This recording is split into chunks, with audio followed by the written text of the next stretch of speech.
لو اضطريت تبعد عن مصر، ايه اكتر حاجه هتوحشك؟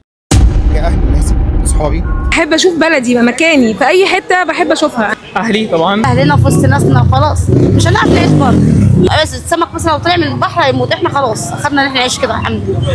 اهلها احسن حاجه في مصر، اهل بلدي. ايه اكتر دول في الخليج قريبه لقلوب المصريين؟ الامارات، السعوديه، الكويت. السعوديه او الامارات. الامارات اكتر ناس قريبه جدا، لان الشيخ زايد قربنا منهم جدا يعني، وصاهم توصيه بين اهل مصر، دي حاجه تانية يعني.